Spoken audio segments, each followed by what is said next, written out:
कि हमको ऐसी कृपा करना, ऐसी दया करना, 2-3 महीने में हमारा भंडार ऐसा भर देना मेरे बाबा कि जो गुरु पूर्णिमा की कथा सीहोर में हो तो उसमें हम भी यजमान बने और हम भी वहां पहुंचे। जब गुरु पूर्णिमा महोत्सव सीहोर में हो तो हम गुरु पूर्णिमा उत्सव पर सीहोर पहुँचे और बाबा की कृपा हमारे ऊपर और हम यजमान पद ग्रहण करें उस कथा का, कुबेरेश्वर बाबा की उस धरा का, कुबेरेश्वर बाबा की उस भूमि का जो 12 ज्योतिर्लिंग के मध्य बिंदु है, ऐसी पवित्र बिंदु का, ऐसी पवित्र भूमि का हम भी यजमान पद ग्रहण करें। और तेरी कृपा बिना ना हिले एक भी अणु, लेते हैं श्वास तेरी कृपा से तनो तनु। बखान क्या करूं मैं राखों के ढेर का, चपटी भगोत में खजाना कुबेर का। हे गंगाधार मुक्ति द्वार ओंकार तू, भोले ओंकार तू, आयो शरण दिया शंभु तार तू। इस शिव की उदारता से ये कथा मिली। और मेरी निमाड़ की जीजी होन, मेरे निमाड़ की बेटा बेटी होन, मेरे निमाड़ के मेरे जीजा होन ने शंकर भगवान को इतना लोटा भर के जल चढ़ाया कि शंकर को कथा करने के लिए यहाँ आना ही पड़ा।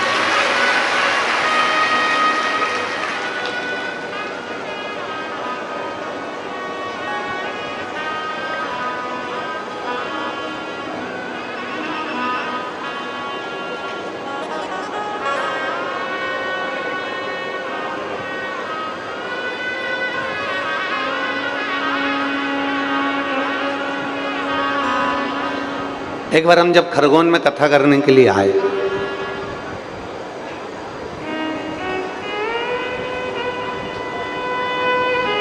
तो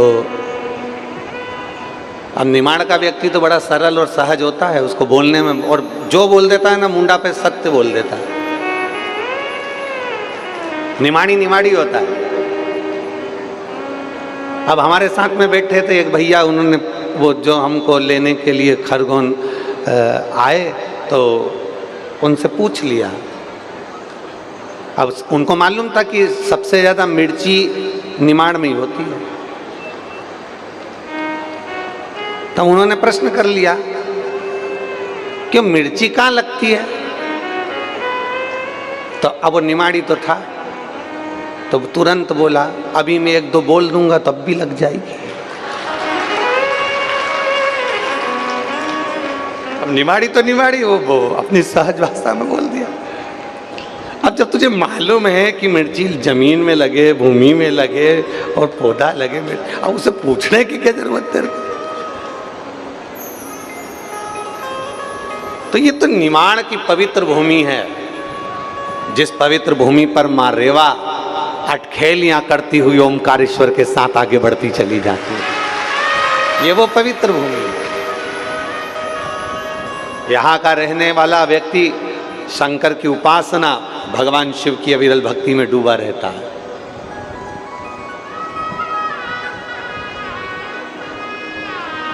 एक ही बात कहता रहता है, फिकर काई बात की। किस बात की फिकर? जय हो माई नर्मदा मात की। बस एक बात कहता रहता है, हमें कोई फिकर नहीं है। हमारे सिर पर हमारी माँ माई नर्मदा हमारे मस्तिष्क पर विराजमान है, हमारे ऊपर उसकी करुणा है, उसकी दया है। और माँ नर्मदा तू है कलयुग की गंगा, दर्शन से तेरे मन हो जाए चंगा। माँ नर्मदा तू है कलयुग की गंगा, दर्शन से तेरे मन हो जाए चंगा। नर्मदा, ओ माँ नर्मदा, हे माँ नर्मदा, ओ माँ नर्मदा, माँ नर्मदा तू है कलयुग की गंगा, दर्शन से तेरे मन हो जाए चंगा। माँ नर्मदा तू है कलयुग की गंगा, दर्शन से तेरे मन हो जाए चंगा। ऐसी कृपा है माँ, ऐसी दया है माँ की।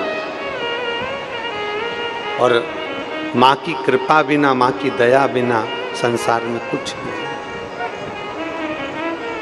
कितनी उदारता, कितनी करुणा, कितनी कृपा उस माता की है।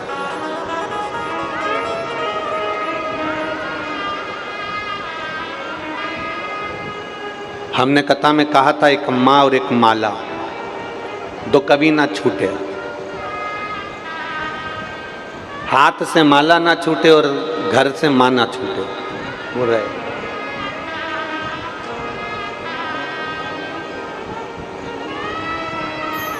ये उसकी कृपा से, ये उसकी दया से। अच्छा एक बात बताओ, कोई किराए के मकान में रहता है ना, तो किराए का जब मकान लिया जाता है, किराए का जब अपन मकान लेते हैं, तो किराए का मकान जब लेते हैं तो मकान मालिक 3 शर्तें रख देता है। पहला,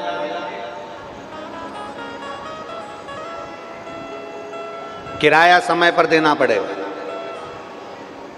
दूसरा, मकान को साफ सफाई रखना पड़ेगी।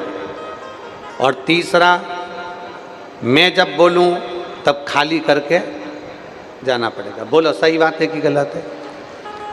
किराए का मकान जब हम लेते हैं तो किराए का मकान लेते समय मकान मालिक एक बात कर कर हमको भेजता है।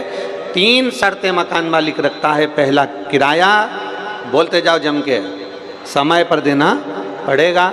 दूसरा, मकान की साफ सफाइयत रखना पड़ेगी। और तीसरा, जब मैं बोलूं तब मकान खाली करना पड़ेगा। तब ये मकान खाली करना है।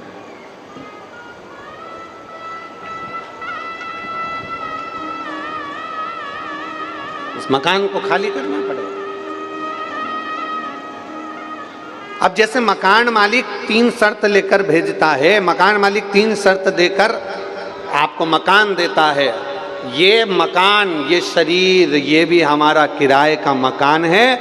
और उस परमात्मा ने 3 शर्त देकर भेजा है। पहला, इसका किराया भरना पड़ेगा। किराया क्या है? तो कि भगवान का भजन करना पड़ेगा, राम नाम, कृष्ण नाम, शिव नाम, भगवान का नाम जपना पड़ेगा। हर श्वास में किराया भरना पड़ेगा। दूसरे नंबर पर, इस मकान को साफ रखना, अहंकार भीतर मत आने देना, काम भीतर मत आने देना, लोभ, तृष्णा, वासना, आसक्ति, ये कुछ अंदर मत आने देना। अपने भीतर निंदा मत आने देना, अपने भीतर चुगली मत आने देना, अपने भीतर कोई बेकार, हमारे भीतर कोई वासना, कोई तृष्णा, कोई लोभ, कोई आसक्ति, कोई गाली, कोई अपशब्द हमारे भीतर मत आने देना। मकान साफ रखो।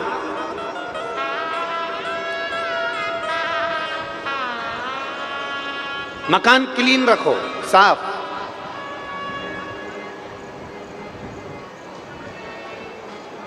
और तीसरे नंबर पर कहा कि एक काम करना। मकान मालिक ने कहा जब मैं कहूंगा तब मकान खाली करना पड़ेगा। उस परमात्मा ने भी कह दिया मैं चुटकी भर इशारा करूंगा और शरीर छोड़कर तुझे आना पड़ेगा, छोड़ना पड़ेगा, महाराज जाना पड़ेगा। रे मन मुसाफिर निकलना पड़ेगा, काया टेका पड़ेगा, रे मन मुसाफिर निकलना पड़ेगा, काया कुटी खाली करना पड़ेगा। यहाँ से जाना है, यहाँ से पहुंचना है, यहाँ से निकल जाना है, परिंदा उड़ जाना है, पक्षी चले जाना है। अरे जिनकी जमीन होगी, जिस जमीन पर ये कथा हो रही है, जिनकी जमीन होगी, जरा अपने किस्मत की सराहना करना, अपने भाग्य की सराहना करना कि दुनिया के लोग खेती कर रहे होंगे पर तुम्हारी जमीन पर अगर पार्किंग हो रही है, तुम्हारी जमीन पर अगर कथा हो रही है, भक्त आकर अपना पांव रख रहे हैं, तो तुम्हारी और तुम्हारी 71 पीढ़ी की जिंदगी सार्थक हो गई।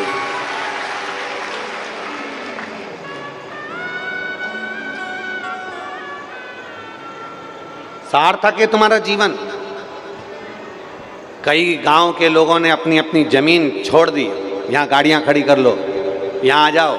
कई कई माताओं से गांव के लोगों ने अपना अपना बोर चालू कर दिया, पाइप लगा दिया, यहाँ पानी पियो, यहाँ नहाओ, कोई चिंता नहीं है, सब भोलेनाथ का है, आप आराम से खाओ। और कई चीज़ की ज़रूरत होनी ना, तो गांव का व्यक्ति हाथ जोड़ के बोले कोई चीज़ की ज़रूरत हो तो हमारे बता देना, मैं सारी व्यवस्था कर दूंगा, चिंता ना करना। तुम कथा सुनने के लिए नहीं आए हो, मेरे ओमकारेश्वर बाबा के मेहमान बनकर कथा सुनने आए। वहां कथा सुनने नहीं, कहीं पर भी कथा होगी वहां जजमान कथा कराता है, पर किसी भी ज्योतिर्लिंग में जब कथा होती है तो वहां यजमान कथा नहीं कराता, वहां का भगवान कथा करवाता है, स्वयं देवदेव महादेव कथा करवाता। उसके तेरी कृपा बिना न हिले, एक भी अणु लेते हैं श्वास, तेरी कृपा से तनु तनु। उसकी कृपा ना हो, जब तक वो ना चाहे तब तक यहाँ परिंदा नहीं पर मार सकता, कोई आ नहीं सकता, कोई एक पत्ता नहीं हिल सकता, तो ये तो उसकी कृपा है। प्रसन्न होना, भगवान से प्रार्थना करना कि तूने बड़ी कृपा कर दी हमारे ऊपर, बड़ी कृपा। और महाराज 7 दिन की कथा होती है, बचपन, जवानी, अधेड़ी, बुढ़ापा सब हम देवाधिदेव महादेव को समर्पित कर देते हैं और अपना पूरा जीवन सर्वस्व कर कर हम भगवान की अविरल भक्ति को धारण कर कर चल देते हैं।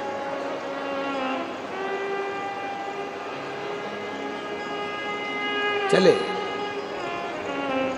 अब बताओ, जरा विचार करिएगा। 11 बजे यहाँ कथा समापन हो जाएगी, विराम हो जाएगी। 11 बजे के बाद कोई तुमसे कहे कि नहीं तुझे तो यहाँ बैठना ही पड़ेगा, और थारा काका जी की सौगंध है, नहीं बैठ तू तो यहीं बैठ, तो क्या नहीं दादा 11 बज गए हमारे घर जाना है, तो क्या इतने दिन 7 दिन से भी तो बैठी थी, तो क्या 7 दिन उस भोलेनाथ को पाने की लगता थी, अब मिल गया तो जाऊंगा,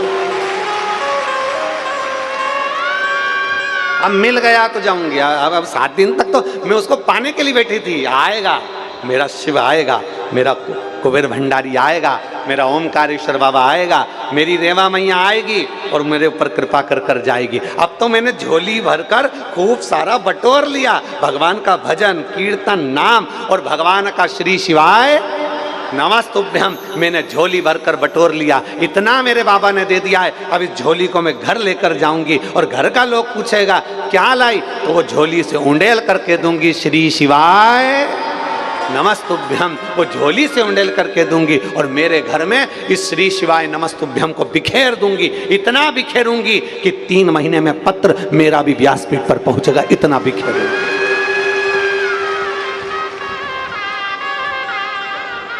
ये आपका फर्ज है, ये आपके ऊपर निर्भर करता है।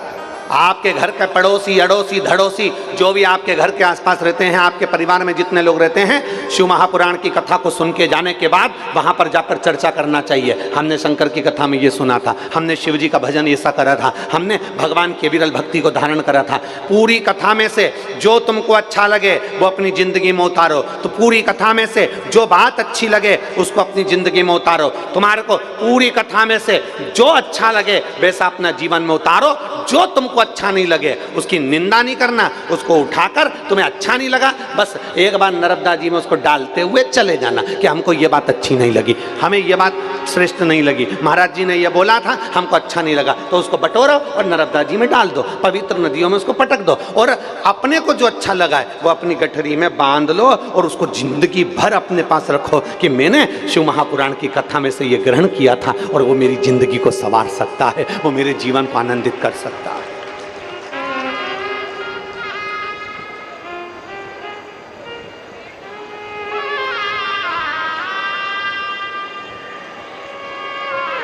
और कैसे आऊं भोले बाबा तेरी काशी नगरी, बड़ी दूर नगरी। कोई नहीं बुला सकता, कोई, किसी की सामर्थ्यता नहीं है कि कोई काशी बुला ले, ओमकारेश्वर बुला ले, उज्जैनी बुला ले, सोमनाथ बुला ले, मल्लिकार्जुन बुला ले, कोई बैद्यनाथ बुला ले, ये किसी की सामर्थ्यता नहीं है।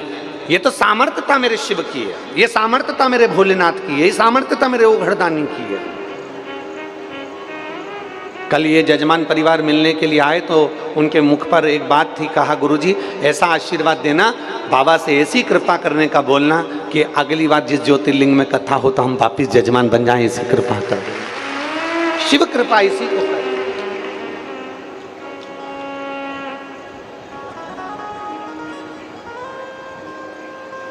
आपकी एक भक्ति, तीन शर्तें हैं, मकान मालिक की 3 शर्तें हैं, बोलते जाओ जल्दी से। पहली शर्त क्या थी, जम के बोलो, किराया समय पे देना। दूसरी साफ सफाई, मकान अच्छा रखना। देख खिड़की टूट जाए तो खिड़की सही करवा ले, दरवाजा टूट जाए तो दरवाजा सही करवा ले। और लोगों ने करवाया, ऐसा नहीं, मकान की देखरेख तो तुमने बहुत जोरदार करी रे, बहुत जोरदार। पूरे मकान पे तुमने खूब खर्चा करा, किराए के मकान पे खूब 40-40 रुपए का तो साबुन,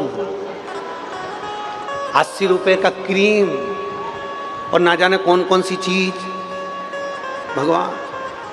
और किसी किसी की तो छत सियोर बारे महाराज जैसी पूरी टीन ही उड़ गई।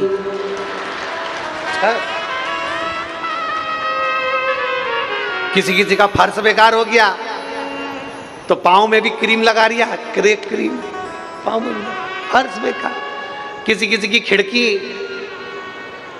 बेकार हो गई, किसी का पूरा सोफा सेट निकल गया पूरा, किसी किसी के दरवाजे बेकार हो गए।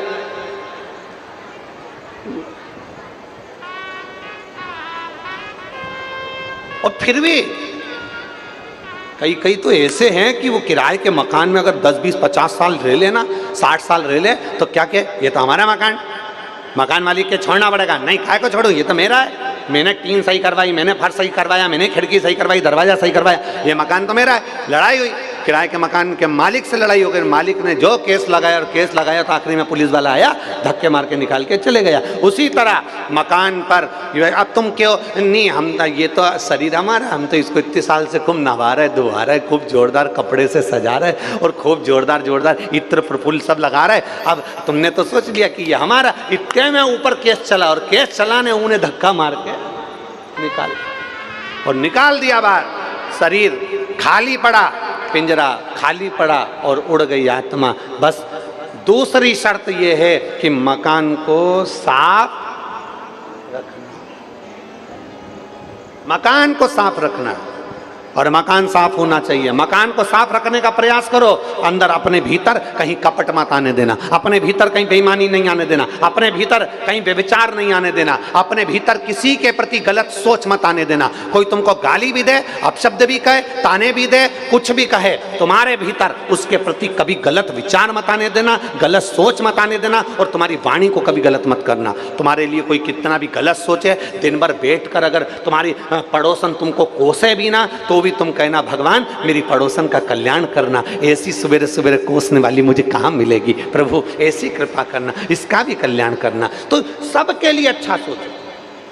सर्वे भवन्तु सुखी, सबके लिए अच्छा सोचो। और होठों पे लिखना नाम प्रभु का, जिह्वा पे लिखना नाम प्रभु का।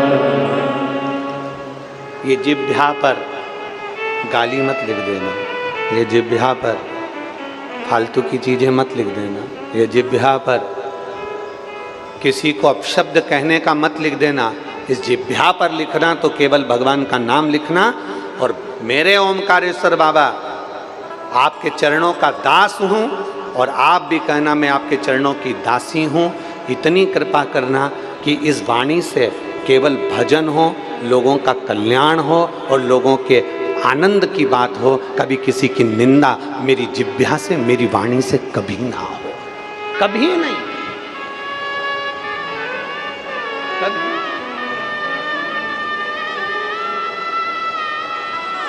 और अंत समय प्रभु आना पड़ेगा, वचन दिया तो निभाना पड़ेगा।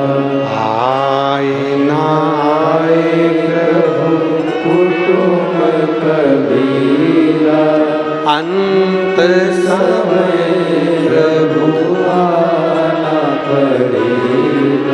वचन दिया तो निभाना पड़ेगा। तुम जितने प्रेम से भगवान को रिझा सकते हो। वो कहता है अपने मन को साफ कर कर रखो, अपने भीतर को साफ कर कर रखो, अपने मकान को साफ कर कर रखो। मकान से मतलब है शरीर को, शरीर से मतलब है अपनी आत्मा को, आत्मा से मतलब है अपने चित्त को, अपनी वृत्ति को, अपनी दृष्टि को अच्छा बनाकर रखने का प्रयास करो।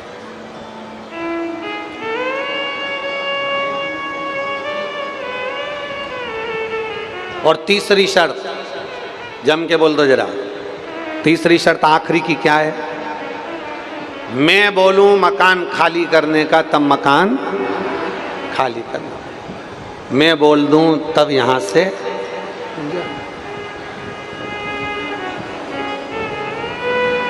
मैं बोलूं तब यहां से अब जाना सबको। आप में से कोई एक आध व्यक्ति ऐसा हो जो कसम खा के आया हो कि मैं मेरे काका जी की कसम मैं मरूंगा नहीं कभी।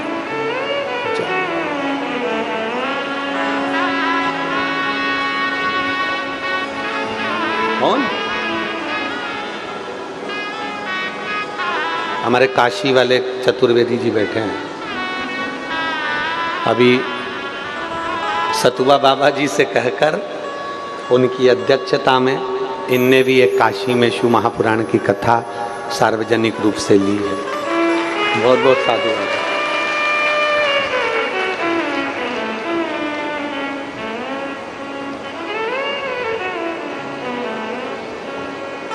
साधुता। कोई कह दे भला कि हम तो कभी प्राण नहीं छोड़ेंगे, नहीं हम मरेंगे ही नहीं, चाहे कुछ भी हो जाए। क्या कर लोगे तुम? हमें नहीं मरना। तुम जिद पे अड़ जाओ।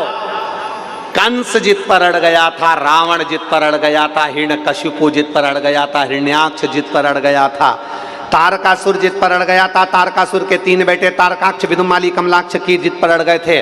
विदल, उत्पल जिद पर अड़ गए थे। ऐसा कौन है जो जिद पर नहीं अड़ा कि मैं मरूंगा नहीं, मुझे मरना नहीं है? पर भगवान देवादिदेव महादेव ब्रह्मा जी से कहते हैं, ब्रह्मदेव जो इस भूमंडल पर एक बार जन्म लेता है उसको मरना तो पड़ता है, जाना पड़ेगा। अब तुम्हारे ऊपर निर्भर करता है मेरी जीजियों, मेरे जीजाओं, मेरी बेटियों, मेरे बेटाओं, मेरी माताओं, ये तुम्हारे ऊपर निर्भर करता है कि तुम रोकर जिंदगी निकालोगे या हंसकर जिंदगी निकालोगे। ये तुम्हारे ऊपर निर्भर करता है। पूरी जिंदगी अगर रोते भी रहोगे ना तो दुनिया तुम्हारा कुछ नहीं, अरे उसकी तो आदत पड़ी है रोने की। पूरी जिंदगी रोगे, कभी बच्चों के लिए, कभी परिवार के लिए, कभी कुटुंब के लिए, कभी खानदान के लिए, कभी जमीन के लिए, कभी जायदाद के लिए, कभी इसके लिए, कभी उसके लिए, कभी किसी ने कुछ बोल दिया तो रोने बैठ गए, कभी किसी ने कुछ कह दिया तो रोने बैठ गए। पूरी जिंदगी रोते रोते रोते रोते निकालोगे तो ये तुम्हारे ऊपर निर्भर करता है कि भगवान ने जो शरीर दिया है इसको रोकर निकालना है कि हंसकर निकालना है। और शिव महापुराण की कथा कहती है कि जिंदगी में कितना भी दुख हो, कितनी भी तकलीफ हो, कितना बड़ा भी रोग आ जाए, कितनी बड़ी भी बीमारी आ जाए, कितना बड़ा भी कष्ट आ जाए, चाहे दुनिया का व्यक्ति तुमको कुछ भी बोलकर चले जाए, मेरे भोलेनाथ के मंदिर में जाना और बड़े मुस्कुरा कर जाना तो भोलेनाथ को भी लगे कि बताओ इसकी जिंदगी में इतना दुख होने के बाद भी हंस रहा है, इतनी दुख होने के बाद भी मुस्कुरा रहा है। अच्छा, तुमसे एक बात पूछें, तुम्हारी पड़ोसन तुमको खूब गाली दे, खूब अपशब्द बोले, खूब तुम्हारे आसपास का कचरा ले जाके तुम्हारे दरवाजे पर डाल दे, तो तुम क्या करोगी? तुम्हारे यहाँ का कचरा वहां फेंकोगी? नहीं। वो तुम्हें अपशब्द कहे, तुम क्या करोगी? बहुत जोरदार, बढ़िया जोरदार तैयार वैयार होके और बहुत सुंदर श्रृंगार विंगार करके, जोरदार चोटी मोटी करा के और बढ़िया एक लोटा पानी लेके उसके घर के सामने से, मैं तो चली वृंदावन राणा, मेरे तो भाग जगे और तेरे मेलों में आग लगे, अपन चले भगवान का भजन कहे तो।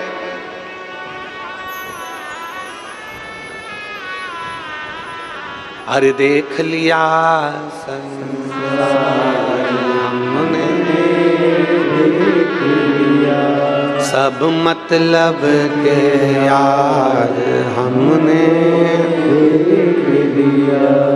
झूठे नाते झूठे रिश्ते, झूठे नाते झूठे रिश्ते, अरे झूठा है संसार हमने देख लिया, सब मतलब के यार हमने देख लिया। आप सत्य बोलोगे आपको कोई मानेगा नहीं, झूठ बोलोगे आपको सब मानेंगे, संसार ही यही है। आप सत्य पर चलोगे आपको कोई मानने वाला नहीं है, झूठ बोलोगे आपको सब मानेंगे, संसार ही यही।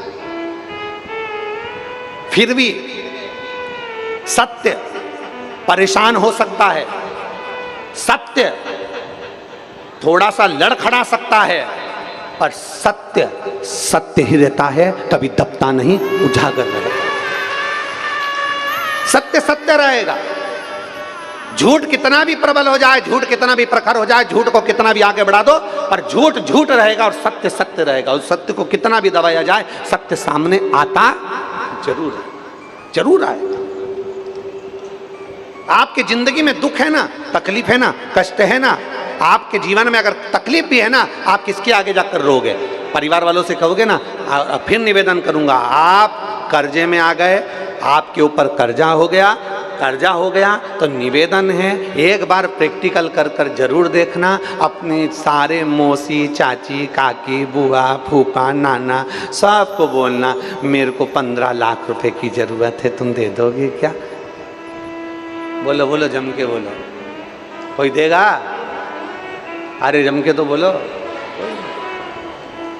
देंगे नहीं, बल्कि कि 10 जगह और फोन करके बोल देंगे। कौन? वो बिमला बाई आई थी, वो के छोरा को लेके। अच्छा क्या हो गया? वो के छोरा के घाटा लगी गया। अच्छा घाटा लगी गया? हाँ, पैसा मांगने आई थी 15 लाख रुपया, तो मैंने तो नहीं दिया। इतने में तू भी ध्यान रखना, मांगने आए तो मत दीजिए। निंदा करने वाला व्यक्ति कहीं का गूंगा भी होता है ना, तो वो भी निंदा करने के लिए जीवान ले आता है।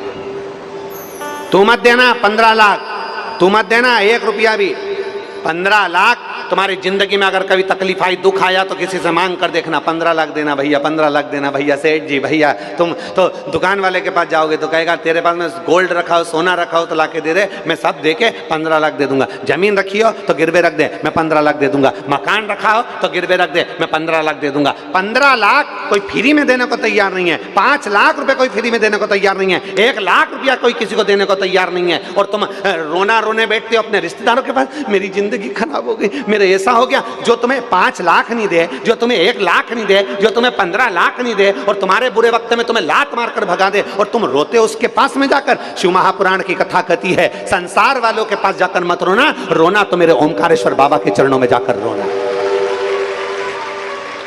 कहना तो मेरे भोलेनाथ से, कहना तो मेरी रेवा मैया से, कहना तो मेरी नर्मदा मैया से, कहना तो मेरे कुबेर भंडारी से, कहना तो मेरे पशुपतिनाथ से, कहना तो मेरे विश्वनाथ से, कहना मेरे महंकाल बाबा से, कहना मेरे शंभू से, कहना शिव महापुराण की कथा में बैठकर ये भगवान शंकर के सामने बैठकर कहना कि मेरी जिंदगी में ये दुख है और तू काटेगा। सबके हाथ पर जोड़कर देख लिए, सबके पास जाकर देख लिया, सब कुछ कर कर देख लिया, कोई मेरा दुख काटने वाला नहीं है। अब काटेगा तो तू काटेगा। जब उस पे भरोसा कर लोगे, पूरे आश्रित हो जाओगे, उसके सहारे चलोगे, तो शंकर भी कह देगा अब तूने मुझे अपना मान ही लिया है तो तेरा दुख मेरा दुख है, मैं काटूंगा, थोड़ा समय लगेगा, चिंता मत करना। तू मेरे मंदिर पे 1 लोटा जल चढ़ाती देना और अपना विश्वास पक्का करती देना कि मेरा शंकर मेरे साथ है। जल चढ़ाना मतलब विश्वास को पक्का करना, शंकर के मंदिर जाना मतलब विश्वास को पक्का करना, कथा में जाना मतलब विश्वास को पक्का करना। शिव महापुराण की कथा में मिलता क्या है? विश्वास मिलता है, भरोसा मिलता है कि मैं शंकर की भक्ति करूंगी तो भगवान मेरी सुनेगा। एक पत्र है, देखिए।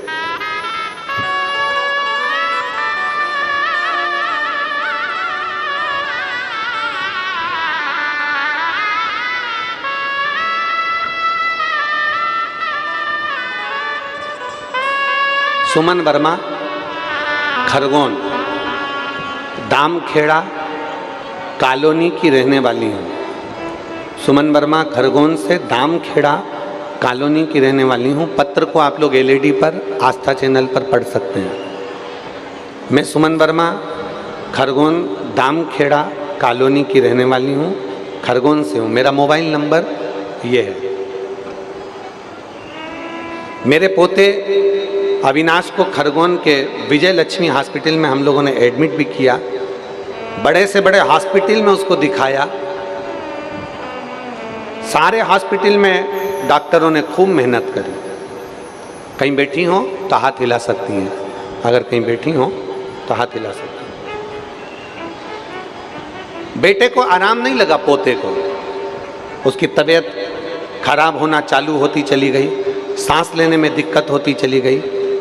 तब डॉक्टर ने कह दिया कि इसको इंदौर ले जाओ, इसकी हालत ज़्यादा सीरियस है। इंदौर लेकर गए तो उसको वेंटिलेटर पर डाल दिया गया। वेंटिलेटर पर डाला, बच्चे को होश नहीं था। डॉक्टर ने कहा इसको दिमाग का और शरीर का पैरालिसिस हो गया है।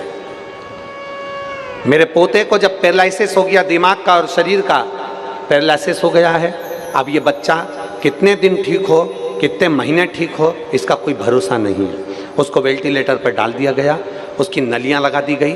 फोटो मैंने लगाया है, बच्चे का फोटो देखिएगा, बच्चे का फोटो मैंने लगाया। अब उसको नलियां लगा दी गई। दूध भी अगर उसको दिया जा रहा था तो नली से दिया जा रहा था, क्योंकि उसके ब्रेन में और उसके शरीर में पैरालिसिस हो गया था। तभी हॉस्पिटल में काम करने वाली एक बाई ने कह दिया कि तुम एक काम करो, किसी को सीहोर भेजो, वहाँ से रुद्राक्ष मंगवाओ और रुद्राक्ष का पानी इसके शरीर पर लगाओ। वेंटिलेटर पर पड़ा हुआ बच्चा, और हमने रुद्राक्ष का जल, रुद्राक्ष लेने के लिए सीहोर गए, वहाँ से रुद्राक्ष लेकर आए, शिव जी का पूजन कर कर आए और वहाँ का रुद्राक्ष का पानी उसके शरीर पर लगाना प्रारंभ करा। रात्रि को 9:15 वाला जो उपाय है शंकर जी का, वो करना प्रारंभ करा। डॉक्टर ने कह दिया था कि ये 6 महीने में उठे, 3 महीने में उठे, 5 महीने में उठे, इसकी कोई गारंटी नहीं है। पर मेरे बाबा ने तुरंत 15 दिन के अंदर ही मेरे पोते को खड़ा कर दिया। ये मेरे देवाधिदेव महादेव की कृपा है। लाइन अच्छी लिखी है, आप और हम गुनगुनाते हैं। खाली ना जाता कोई दर से तुम्हारे खाली न जाता कोई, दर से तुम्हारे मैं भी खड़ी हूँ नन्ही बात। ये पोता है, ठीक हो गया, ये तब का फोटो है। जब पोता ठीक हो गया, ये तब का फोटो है। गुरुजी, मैं अपने पोते को लेकर आई हूँ कथा में। अगर कहीं बैठी हो तो आप व्यासपीठ पर आकर बेलपत्र ले जा सकती हैं। कहीं बैठी हो तो आ सकती हैं। शिव तत्व है, शंभु ओगड़ी है, उसका करा गया भरोसा, उसका करा गया विश्वास, उस पर करी गई दृढ़ता कभी खाली नहीं जाती।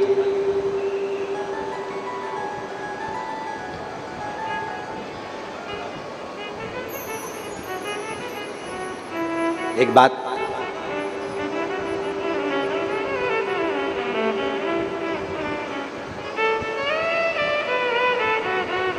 दवा कब तक काम करती है? जम के बोलो, दवा कब तक काम करती है? जब तक तुम जिंदा हो। मरने के बाद दवा काम करेगी? नहीं, कहीं का निपट गया और उसको फिर डॉक्टर से कह दो ग्लूकोज की बाटल चढ़ा दो। इनको दवा क्या देना है वो बता दो, इनको क्या दवाई दी जाए वो बताओ। श्वास चल रही है, शरीर चल रहा है, जिंदा हो तब तक दवा काम करती है। मरने के बाद दवा काम नहीं करती। उसी तरह जब तक जिंदा हो भगवान शंकर की ऐसी भक्ति करना कि दुआ तुम्हारे जीते जी भी और मरने के बाद भी काम करे। दुआ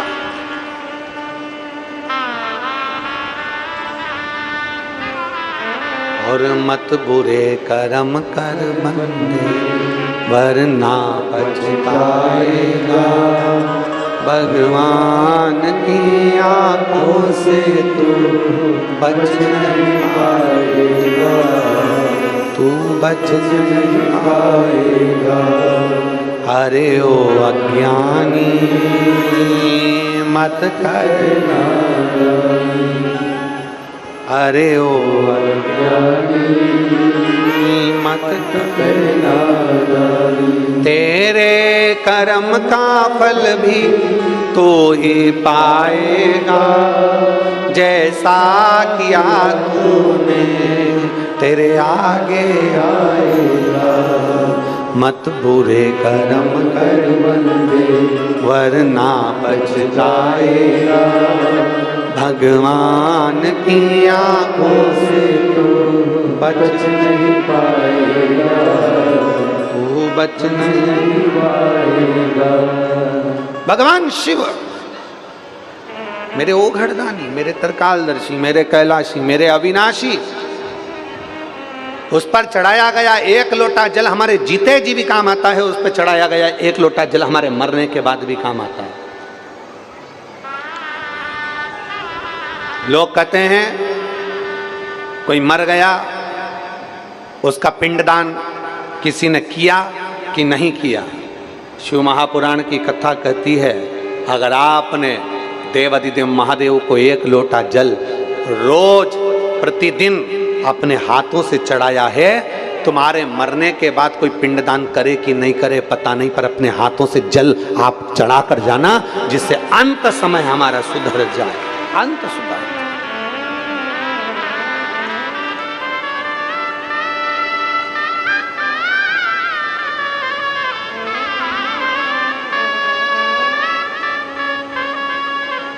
और यही भाग्य है, यही स्मरण।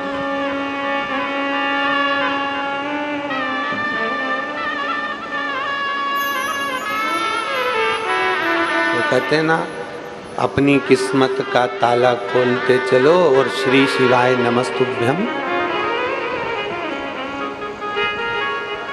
आप करो उसका स्मरण।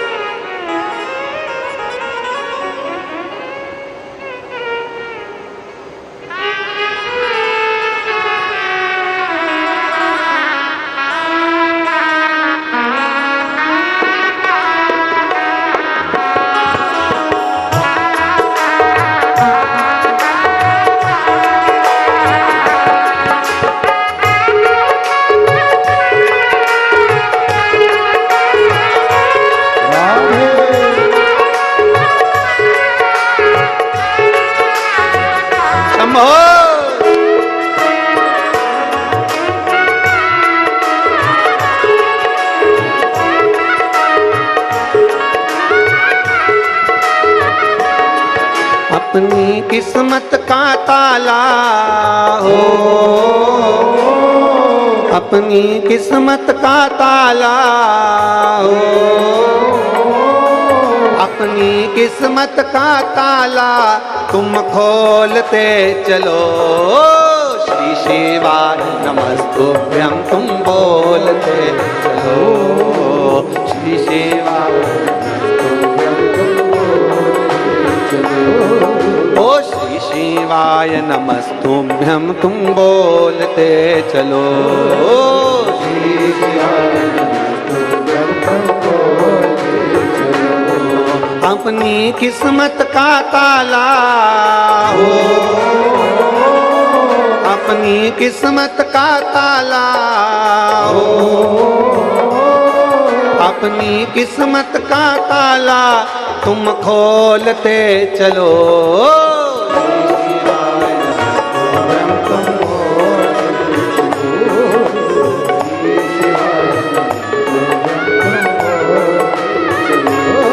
बड़े भाव से दोनों हाथों से प्रेम के साथ जितने रोडों पर बैठे हुए हैं, पेड़ों के नीचे, दुकानों में, बड़े भाव के साथ, आनंद के साथ।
समझाना बड़ा मुश्किल है, समझाना बड़ा मुश्किल है। आखिर वो दर्द दिल है, आखिर वो दर्द दिल है। सच्चा दरबार लगा है, ये भोले की महफिल है। सच्चा दरबार लगा है, ये भोले की महफिल है। सच्चा दरबार लगा है, ये भोले की महफिल है। सच्चा दरबार लगा है, ये भोले की महफिल है। नैनों को डमरू वाले का हो, नैनों को काशी वाले का हो, नैनों को डमरू वाले का दीदार चाहिए। वो काशी रहने वाला भोलानाथ चाहिए, वो काशी रहने वाला भोलानाथ चाहिए। अपनी किस्मत का ताला हो, अपनी किस्मत का ताला हो, अपनी किस्मत का ताला तुम खोलते चलो। श्री शिवाय नमस्तुभ्यं तुम बोलते चलो। श्री शिवाय नमस्तुभ्यं तुम बोलते चलो।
राधे हरि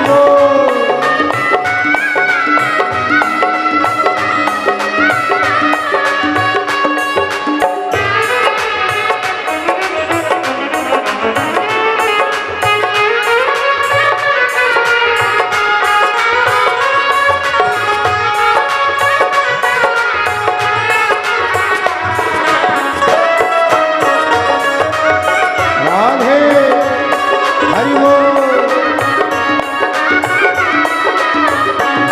कुछ कमी नार मानो की, कुछ कमी नार मानो की, तेरे दिल दीवानों की, तेरे दिल दीवानों की।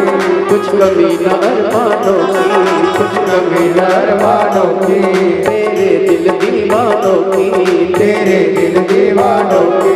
मुझको मदहोश बनाए कटार तेरे नैनों की, मुझको मदहोश बनाए कटार तेरे नैनों की। नैनों को डमरवाने का हो, नैनों को काशी वाले का हो, नैनों को डमरवाने का दीदार चाहिए। वो काशी रहने वाला भोलानाथ चाहिए, वो काशी रहने वाला भोलानाथ चाहिए, वो काशी रहने वाला भोलानाथ चाहिए, वो काशी रहने वाला भोलानाथ चाहिए।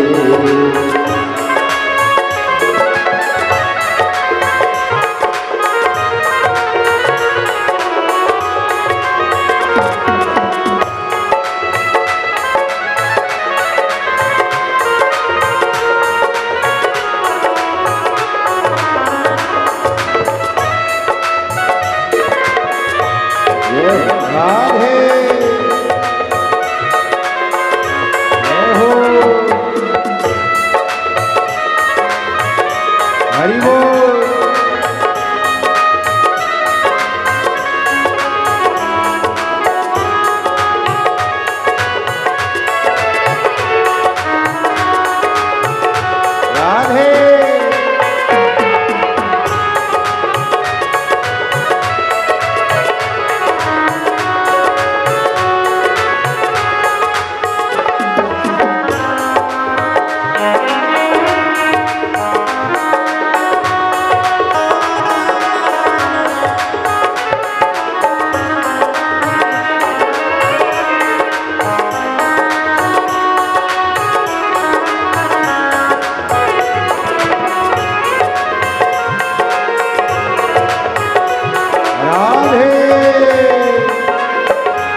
शिवाय नमस्तुभ्यं तुम बोलते चलो, ओ श्री शिवाय नमस्तुभ्यं तुम बोलते चलो, ओ श्री शिवाय नमस्तुभ्यं तुम बोलते चलो, श्री शिवाय नमस्तुभ्यं तुम बोलते चलो, ओ श्री शिवाय नमस्तुभ्यं तुम बोलते चलो, श्री शिवाय नमस्तुभ्यं तुम बोलते चलो। हर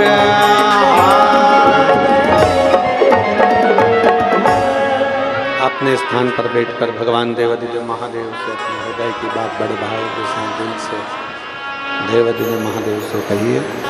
भाव से भगवान शिव को हृदय से दिल से बाबा देवादिदेव महादेव से अपने मन की बात। आज विराम दिवस की कथा चल रही है, जहाँ जगह मिल जाए वहाँ बैठकर भगवान देवादिदेव महादेव से भाव के साथ आनंद के साथ दिल से प्रार्थना करिए, दिल से निवेदन करिए।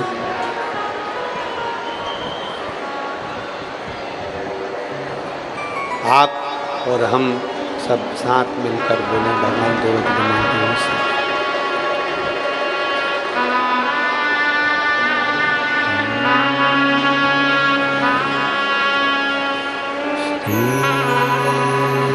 शिवाय नमस्तुभ्यं, श्री शिवाय नमस्तुभ्यं, श्री शिवाय नमस्तुभ्यं, श्री शिवाय नमस्तुभ्यं, श्री शिवाय नमस्तुभ्यं। भोला सब दुख हमारा, ओ भोला सब दुख काटो हमारा। शिव शंकर जपते भोले बाबा जपते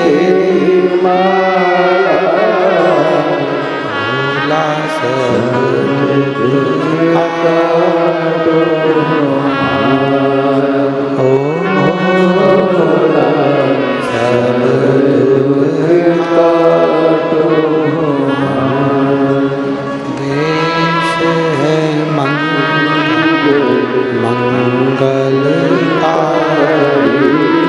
वेश मंगलकारी,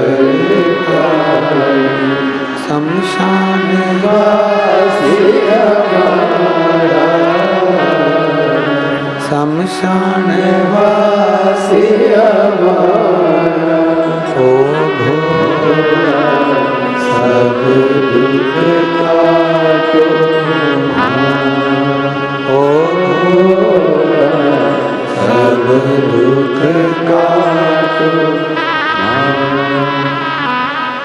भगवान देवादिदेव महादेव, भगवान शिव ओगरदानी त्रिकालदर्शी कैलाशी अविनाशी की कथा करिए।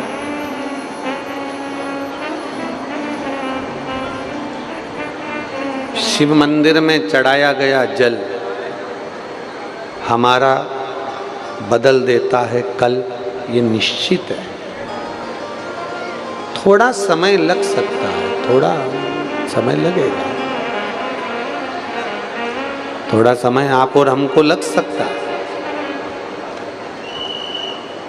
पर यह निश्चित है कि जीवन में एक लहर, अगर आपने देवादिदेव महादेव की आराधना करी है, भगवान शंकर की कथा सुनी है, शिव मंदिर में जाकर, शिवालय में जाकर एक लोटा जल यदि समर्पित करा है, तो यह विश्वास मानकर चलना कि एक लहर सुख की, दुख हरने की भगवान जरूर लाकर देगा और तुम्हारा जीवन सुखी होगा। एक लहर जरूर आई।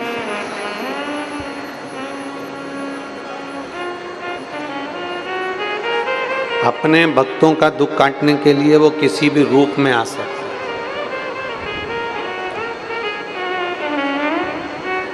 किसी भी तरह से। भगवान शंकर एक बार विराजमान थे, उनके नयन माता पार्वती जी ने अपने हाथों से बंद कर दिया। अब अर्धांगिनी है मां,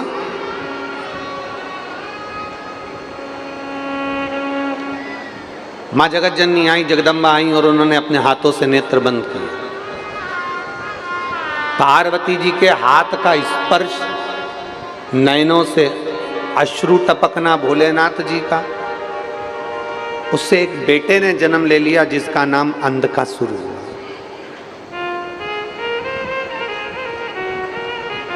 एक पुत्र ने जन्म लिया जिसका नाम अंधक था, अंधकासुर। छोटे से बच्चे ने जन्म लिया तो मां पार्वती जी ने उसको गोदी में ले लिया। अब पार्वती मैया उसको गोदी में ले ली तो भगवान देवादिदेव ने महादेव से कहा, प्रभु जी ये आपका पुत्र है। भगवान कहते हैं पुत्र है माना, पर पुत्र वो श्रेष्ठ है जो संपूर्ण विश्व का कल्याण करे। पुत्र वो श्रेष्ठ नहीं है जो संपूर्ण विश्व को दुख में लाकर खड़ा करे। कष्ट में लाए वो पुत्र नहीं।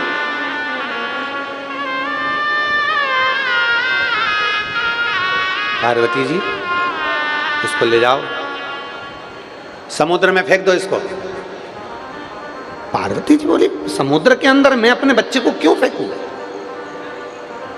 पार्वती जी यह श्रेष्ठ नहीं है क्योंकि मेरे नेत्र बंद करने के बाद ये प्रकट हुआ।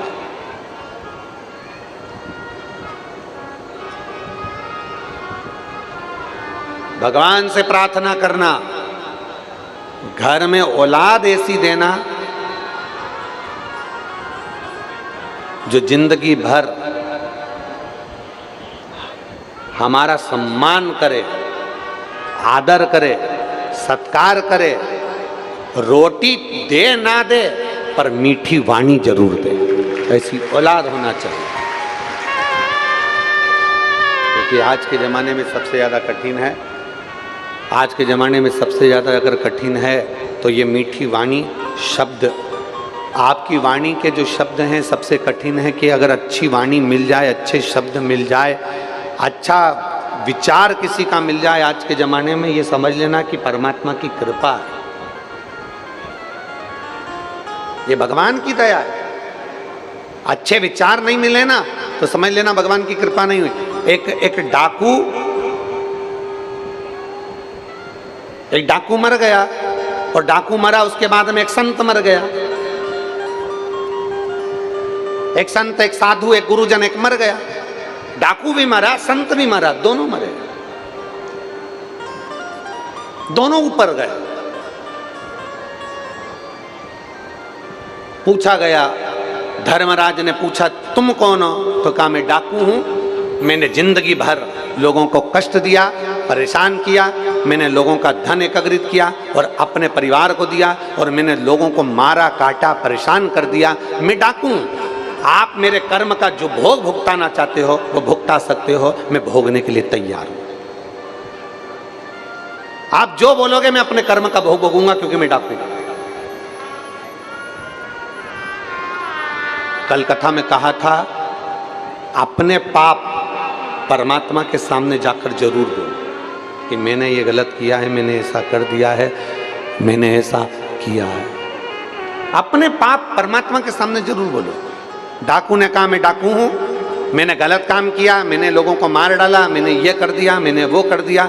आप मुझे जो कर्म का भोग भुगताना चाहते हो मैं भोगने के लिए तैयार हूं। थोड़ी देर बाद संत जिनके प्राण छूट गए थे वो आए, उनसे पूछा तुम कौन हो? तो कहा मैं संत हूँ, दुनिया को अच्छी मार्ग बताता था, अच्छी राह पर चलना सिखाता था, अच्छा सतमार्ग बताता था, मैं दुनिया के लोगों को श्रेष्ठ मार्ग की ओर लेकर जाता हूँ। ठीक है। डाकू ने कहा कि मुझे बताओ कि मेरे कर्म का क्या भोग भोगना है। धर्मराज ने कहा तुम्हारा भोग भोगना केवल इतना है, तुम्हें तुम्हारे कर्म का फल भोगना पड़ेगा, इसलिए तुम्हें भोगने के लिए मैं तुम्हें कहता हूं कि तुम डाकू हो, एक काम करो, तुम इस संत की सेवा करो। तुम्हारा कर्म का भोग यही भोगना है तुमको कि संत की सेवा करो। जाओ, ये संत जहां रहेंगे इनकी सेवा करो, बैकुंठ में जहां ये संत रहेंगे तुम इनकी सेवा करो। इतने में संत आग बबूला हो गए, संत क्रोध में लाल हो गए। संत ने कहा मैं संत और ये डाकू मेरी सेवा करेगा, ये मुझे पानी पिलाएगा, ये मुझे छुएगा, ये मुझे स्पर्श करेगा। मैं इसका स्पर्श नहीं कर सकता क्योंकि ये डाकू है, मैं इसके हाथ का पानी नहीं पी सकता क्योंकि ये डाकू है, मैं इसका स्पर्श नहीं करूंगा, इसके हाथ का भोजन नहीं करूंगा क्योंकि ये डाकू है, मैं इसको छू नहीं सकता क्योंकि ये डाकू है, इसलिए मैं इससे सेवा नहीं लूंगा। मेरे लिए कोई दास दासी बुलाए जाए, भगवान बैकुंठ के पार्षद बुलाए जाएं, मेरी सेवा के लिए कोई दूसरे को रखा जाए, पर डाकू मुझे नहीं होना। धर्मराज ने कहा ठीक है, डाकू आपकी सेवा नहीं करे, ये आप कर रहे हैं। आपकी बुद्धि इतनी विचित्र है कि आप इतने बड़े औहदे पर होने के बाद भी अपनी बुद्धि का प्रयोग नहीं कर सके। जाओ, अब आपको इस डाकू की सेवा करना पड़ेगी। अब आपको इस डाकू की सेवा करना है। वो पापी होने के बाद भी अपने जुल्म को कबूल कर रहा है, भगवान के सामने जाकर बोलता है कि मैं डाकू हूं, अपने जुल्म को कबूल कर रहा है कि मैं पापी हूं, मैं कपटी, मैं छली। वो अपने जुल्म को कबूल कर रहा है और तुम वो सुधरने का प्रयास कर रहा है, तुम्हारे चरणों में आकर वो तुम्हें छूने का प्रयास कर रहा है और तुम उसको माफ ना कर सके तो फिर तुमसे बड़ा पापी दुनिया में कोई ना हो सकता। अब तुम्हें इस डाकू का सेवा करना पड़ेगी, अब तुम्हें इस डाकू की पूजन करना है, इसकी सेवा करना है, इसको संभालना है। अर्थात शास्त्र कहता है, हमारा वेद, हमारा पुराण, हमारा शास्त्र कहता है कि दुनिया में फिर कल वाली बात आपको फिर कह रहे हैं। एक, अपन ने जो पुण्य करा, अपन ने जो अच्छा किया, लोगों को पानी पिलाया, भोजन कराया, ये कराया, वो कराया, एक अपने पुण्य का डिंडोरा मत पीटो, एक अपने पुण्य का बखान मत करो कि मैंने क्या करा, और दूसरा अपने दूसरे के पाप का बखान बिल्कुल मत करो कि दूसरे ने कौन सा पाप कर दिया, दूसरे ने क्या गलत कर दिया, उसका भी डोंडी हमको नहीं पीटना। ना हमारे पुण्य की पीटना है, ना दूसरे के पाप की पीटना है। हमें तो एक काम करना है, जाई विधि राखे राम ताई विधि, जाई विधि राखे राम ताई।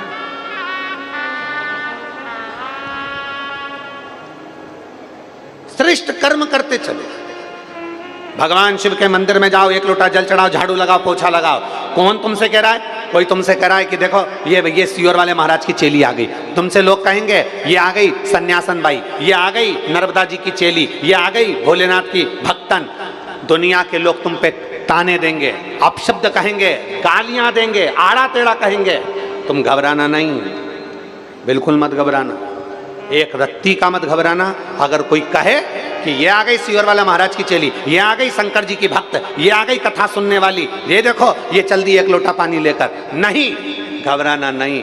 जब मेरी माँ जगत जननी जगदम्बा एक लोटा जल लेकर महादेव को चढ़ा सकती है, माँ उमा, माँ कात्यायनी, कुष्मांडा, स्कंदा, गणेश जी, कार्तिकेय, इंद्रदेव, वरुण देव, गरुण देव, ऐसा कौन देव है जिसने भगवान के ऊपर जल नहीं चढ़ाया? एक देवता का नाम बता दो जिसने शिव की आराधना न करी हो, जिसने शंकर की आराधना न करी हो। एक देव ऐसा जिसने शिव की आराधना ना करी हो, जिसने भगवान शंकर की आराधना ना करी हो। संपूर्ण विश्व के जितने देव अधिदेव महादेव संसार में है, जितने देव अधिदेव महादेव की आप और हम पूजन करते हैं, वो भगवान शंकर की आराधना में लगे रहते हैं। कोई गाली दे, शिव के मंदिर को मत छोड़ना। कोई अपशब्द कहे, शिव के मंदिर को मत छोड़ना। कोई कहे मेरे ऊपर तो इतना दुख आ गया, अब मैं मंदिर नहीं जाऊंगी, भगवान ने मेरी सुनी नहीं, मैं मंदिर नहीं जाऊंगी। नहीं, उसके दरवाजे जाते रहो, उसके चौखट पर जाते रहना और उसको अपना चेहरा दिखाते रहना, जिससे उसको भी मालूम पड़े कि इसको इतना दुख देने के बाद भी ये मेरी दरवाजे को नहीं छोड़ी है, मतलब ये मेरी है। कहेंगे, ताना देने वाले देंगे, अपशब्द कहने वाले कहेंगे। बंजर भूमि पर अगर बीज बोओगे तो 4 लोग अकल देने के लिए आएंगे, अरे जमीन बेकार है रे, काय को बीज बो रहे हो?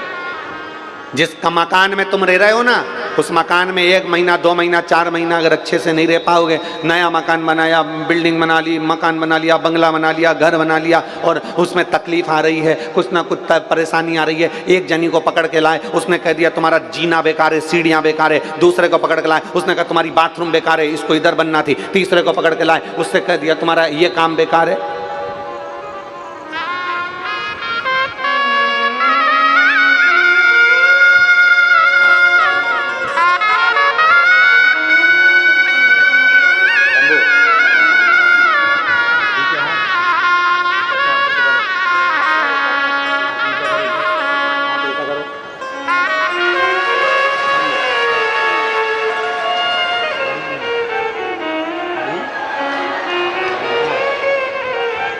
ये बच्चा वेंटिलेटर पर चला गया था, इसको माइंड का और शरीर का दोनों का पैरालिसिस हो गया था।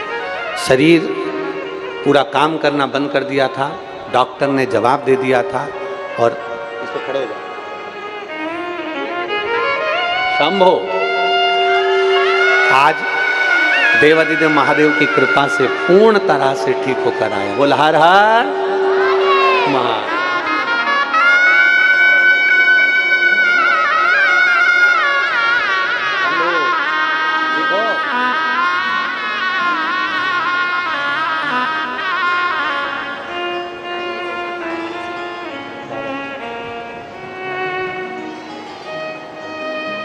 और तेरी कृपा बिना नहीं एक भी लेते हैं श्वास, तेरी कृपा से बखान क्या करूं मैं राखों के ढेर का, चपटी भभूत में नजारा कुबेरा, गंगधार मुक्ति द्वार ओंकार तू, बोले ओंकार तू, आयो शरण तिहारी शंभु तार तार तू। दुनिया बोले बोलने दो, दुनिया अपशब्द कहे कहने दो, तुम्हारी शिव भक्ति कम मत होने दो।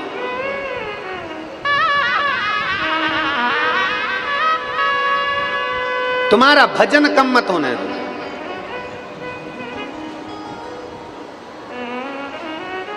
अंधकासुर को समुद्र में डाल दिया,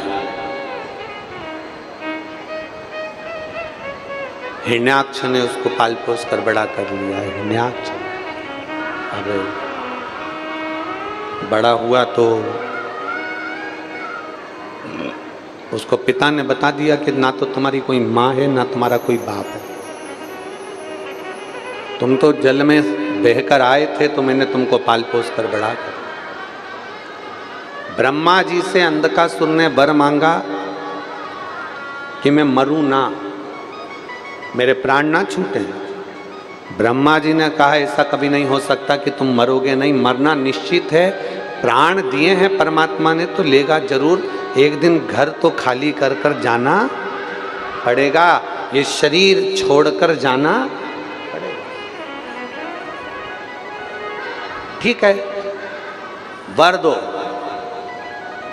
जिस दिन मैं अपनी मां को गलत दृष्टि से देखूं उस दिन मेरे प्राण छूटे, क्योंकि इसको मालूम था मेरी माता कोई नहीं है, मेरा पिता कोई नहीं है। इसको लगा आया समय, वराह भगवान ने हिरण्याक्ष के प्राणों को हर लिया। अंधकासुर अकेला रह गया और अंधकासुर ने विचार करा कि अब मैं क्या करूं, तो मैं विवाह करूं। विवाह किससे करूं? जो सबसे सुंदर हो उसका पता लगाओ। तो असुरों ने पता लगाया कि सबसे सुंदर तो केवल एक ही है, और वो मेरी जगत जननी जगदम्बा माँ अम्बा, माँ दुर्गा, भवानी माता पार्वती के सिवा कोई सुंदर नहीं, कोई सुंदर।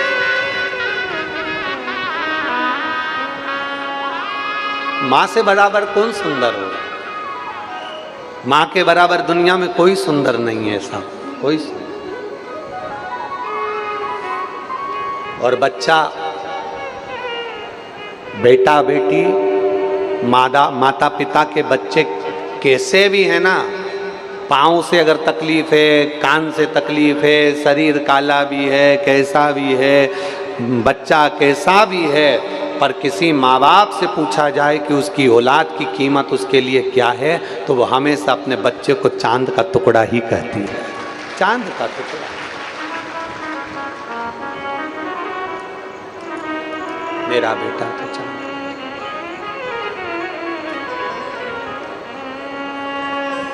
अब माँ अम्बा, जगदम्बा, जगद्धात्री, दुर्गा, भवानी का वर्णन जैसे ही करा गया, वर्णन सुनते ही,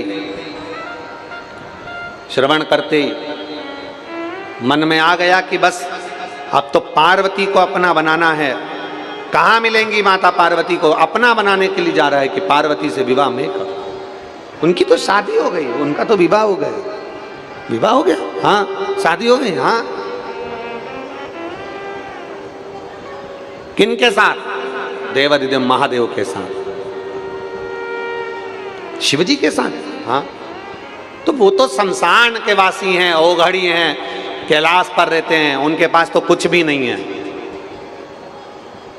उनके पास तो कुछ भी नहीं है।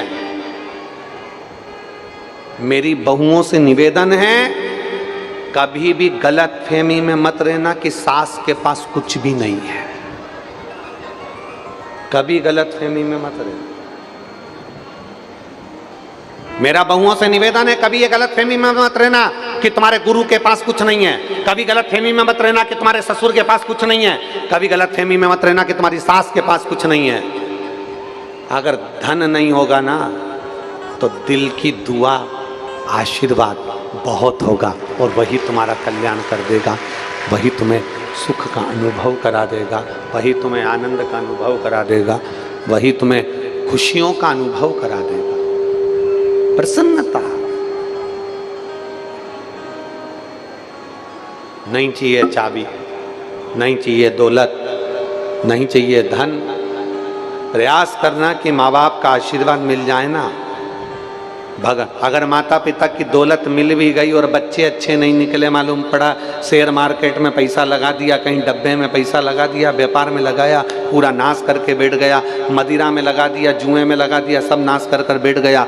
और अगर धन नहीं भी मिला ना, और बुजुर्गों का आशीर्वाद मिल गया, घर के माता पिता का आशीर्वाद मिल गया, किसी बुजुर्ग का अगर आशीर्वाद मिल गया, तो याद रखना, भले जमीन नहीं मिली, दौलत नहीं मिली, पर बुजुर्गों का, माता पिता का अगर आशीर्वाद मिल जाता है तो वीराने में भी महल बना लेता है, और नहीं तो महल को भी वीराना बना देता है।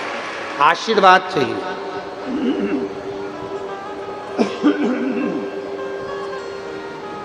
आशीर्वाद चाहिए। बिना आशीर्वाद के सुख का अनुभव नहीं होगा।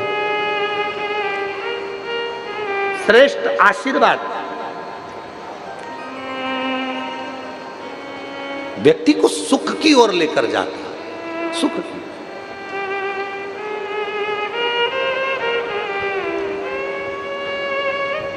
अंधकासुर गया, सामने माता पार्वती जी कुछ कार्य कर रही थी। अब घर की स्त्री है, घर की नारी है, काम में लगी रहती है।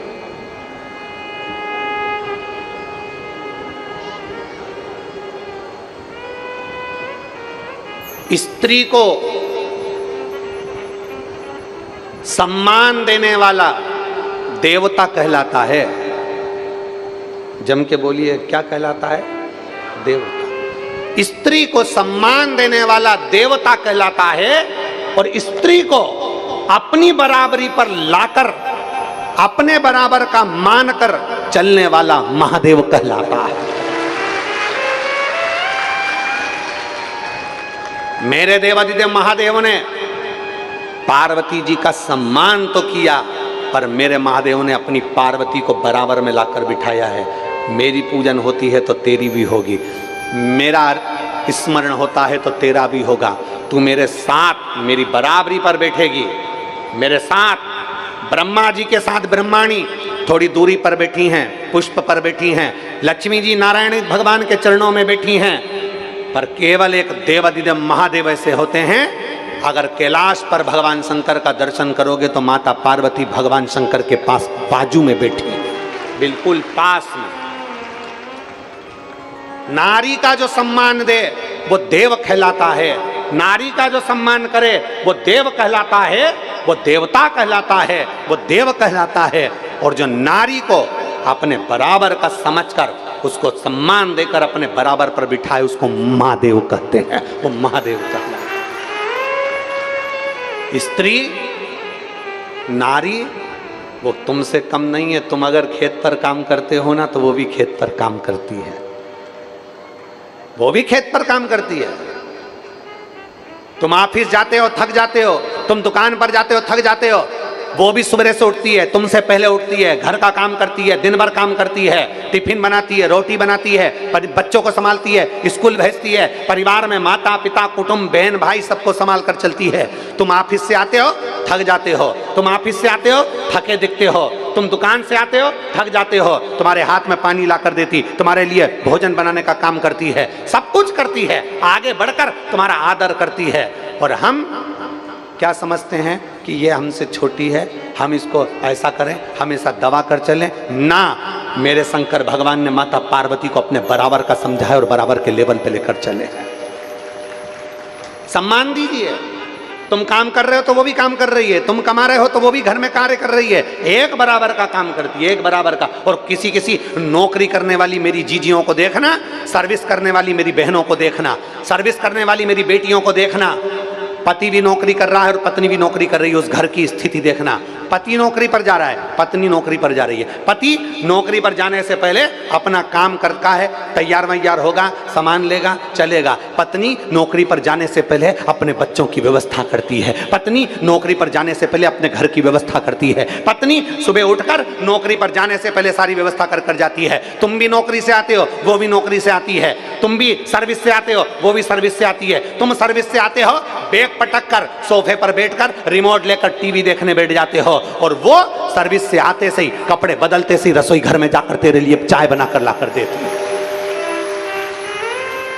सर्विस वो भी कर रही है, सर्विस तुम भी कर रहे हो, नौकरी वो भी कर रही है, नौकरी तुम भी कर रहे हो। भगवान शंकर की कथा कहती है नारी को सम्मान देना तुम देव कहलाओगे, पर नारी को बराबर पर लाकर खड़ा कर देना तुम महादेव कहलाओगे। अपने बराबर का समझ, ये मेरे साथ है कदम से कदम मिलाकर चलने वाली मेरी अर्धांगिनी, मेरी पत्नी, मेरी नारी, ये स्त्री, मेरी माँ, मेरे घर की मेरी बहन, मेरी घर की बहू, मेरे घर की बेटी, मेरी घर की पत्नी, ये मेरे साथ कदम से कदम मिलाकर चलने वाली है।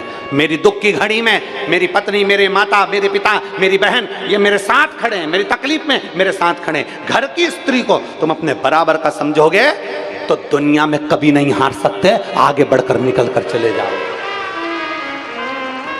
स्त्री को बराबर पर लाइए। पति झिझक कर देता है, तुझ में अकल नहीं है, चल भाग यहां से, तू तो मूर्ख है, तेरे को क्या बताऊं, क्या सारा दुकान का टेंशन तेरे को दे दूं, चल, तेरे में अकल नहीं है।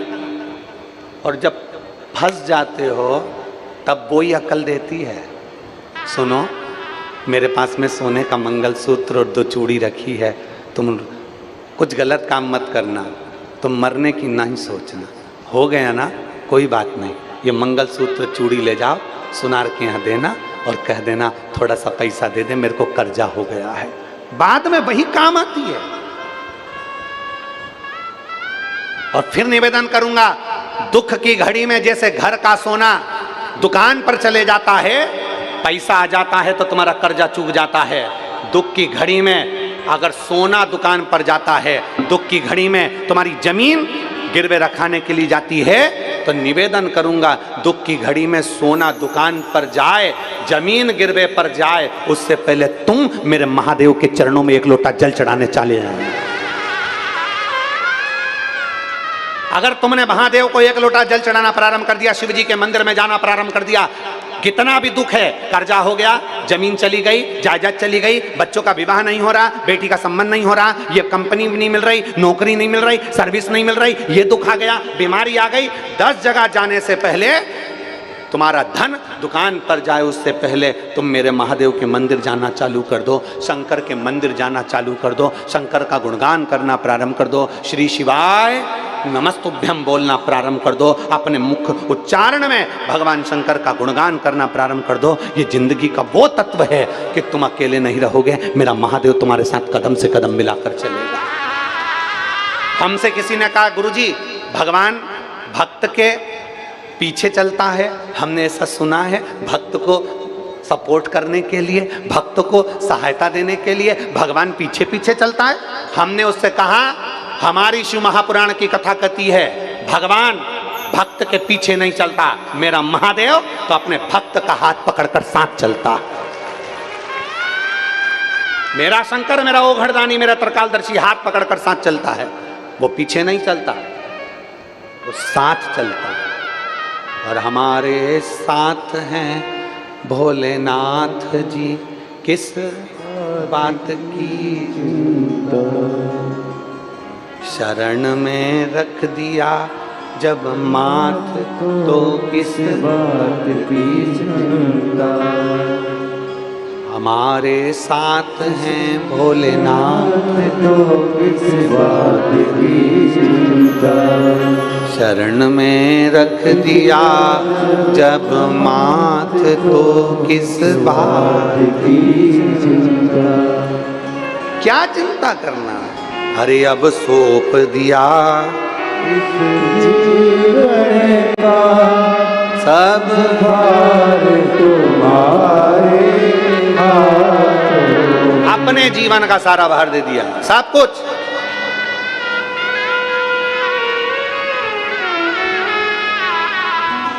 संपूर्ण भार दे दो मेरे भोलेनाथ जी को, जो होगा देखा जाएगा।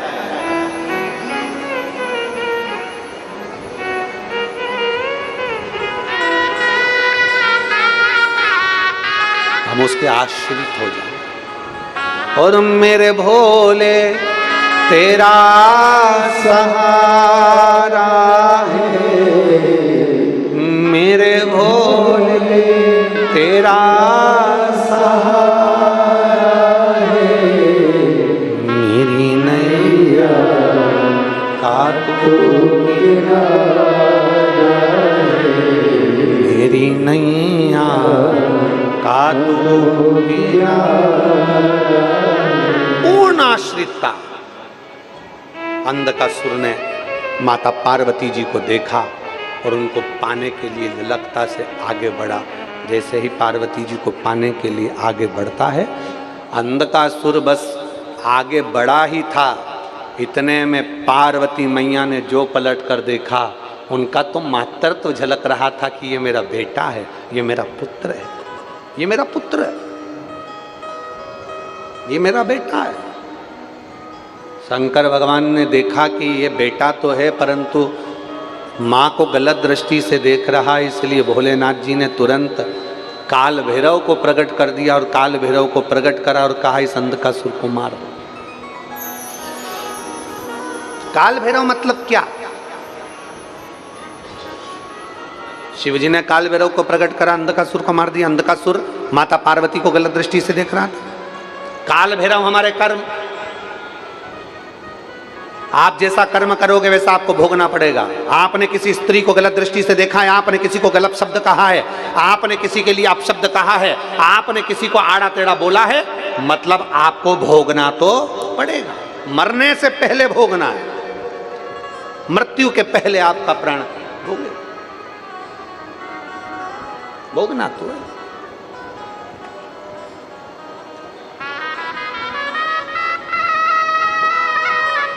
शिव कथा कह काल भैरव को प्रकट करा, अंधकासुर के प्राण छूट गए।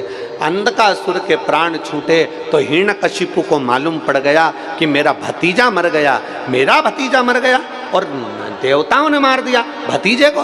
क्रोध आ गया हिरण्यकशिपु को, और हिरण्यकशिपु को क्रोध आया, और क्रोध आया तो वो तप करने गया। तप करने गया तो इसकी पत्नी गर्भ से थी। इसको देवताओं ने विचार करा कि ये हिरण्यकशिपु की पत्नी है, गर्भ में जो बच्चा होगा वो भी हिरण्यकशिपु जैसा होगा। देवता पत्नी को लेकर जाते हैं तो देव ऋषि नारद छुड़ा लेते हैं। पत्नी को छुड़ाया, देव ऋषि नारद ने गर्भवती नारी को, हिरण्यकशिपु की पत्नी को इतना ज्ञान दिया कि गर्भ में जो बालक था वो जन्म लेते से भगवान के नाम का हिलात करा तो उसका नाम प्रहलाद हो गया।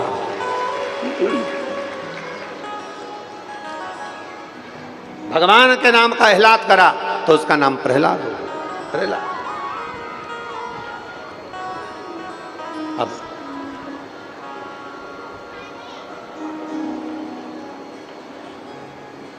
सुनिए ना प्रहलाद की कथा। अरे बोलो तो जम के सुनिए ना, सबने सुनी है ना? ठीक। खोलते तेल में डाल दिया गया, मरा नहीं। अग्नि में डाल दिया गया, मरा नहीं। खोलता तेल क्या है? अग्नि क्या है? संपूर्ण दुनिया का आडंबर, प्रपंच, दुनिया का क्रोध, अपशब्द सब प्रहलाद पर दिए गए, पर प्रहलाद नहीं। बहुत ध्यान देना महाराज। आज के बेटा बेटी जरा सा एग्जाम में पास नहीं हो पाते और मरने की सोच लेते हैं। घाटा लग गया, मरने की सोच लेते हैं। किराए के मकान में रहते रहते जिंदगी निकल गई, अब काय की जिंदगी, मरने की सोच लेते हैं। पैसे की कमी आ गई, मरने की सोच लेते हैं। शिव महापुराण की कथा कहती है, कितना भी कर्जा हो, कितना भी दुख हो, कितनी भी तकलीफ हो, बार बार प्रयास करो, अच्छी मेहनत करो, अच्छी लगन से काम करो, पर मरने का विचार मत करो। ज्यादा जो लोग अगर ज्यादा ताने दें तो उनकी छाती पे बैठ के मूंग दलो, पर मरने का प्लान मत करो। हमने कई बार कथा में कहा, कई माताएं झगड़ा करके अपने घर चली जाती है। झगड़ा करा और अपने घर काहे को जाए? झगड़ा हो भी गया ना, घर नहीं जाऊंगी। घर के लोग कहीं भी ना, जा तेरे बाप के घर जा, तेरी माता जी के घर जा, तेरे भाई के घर, तो उसको स्पष्ट बोलता हूं, नहीं जाऊंगी, जा नहीं जा। जाना जा, नहीं जाऊंगी, नहीं जाऊंगी। और कितनी भी लड़ाई हो जाए, खाना मत छोड़ो, बिल्कुल मत छोड़ो। कितनी भी लड़ाई हो जाए, अपनी डेंटिंग पेंटिंग मत छोड़ो, कितनी भी लड़ाई।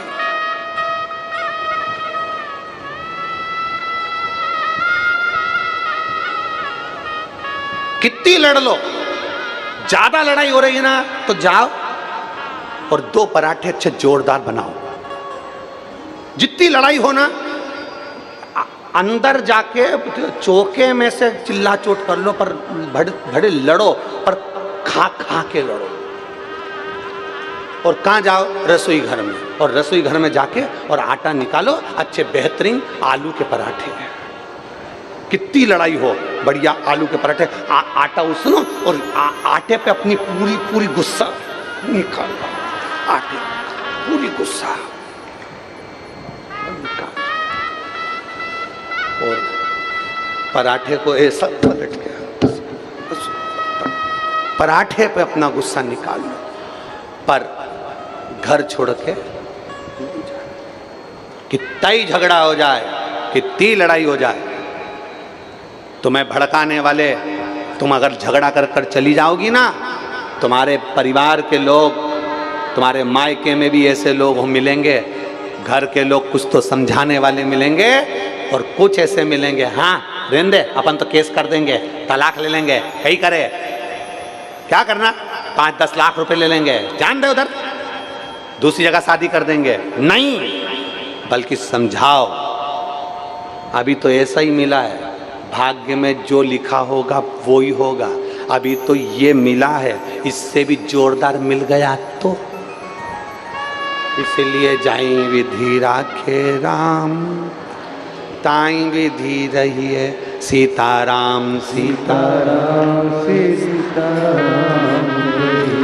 और किया अभिमान तो तू मान नहीं पाएगा, होगा वही प्यारे जो मेरे राम जी को आएगा। फल आशा त्याग शुभ काम करते रहिए, जाई विधि राखे राम, जाई विधि।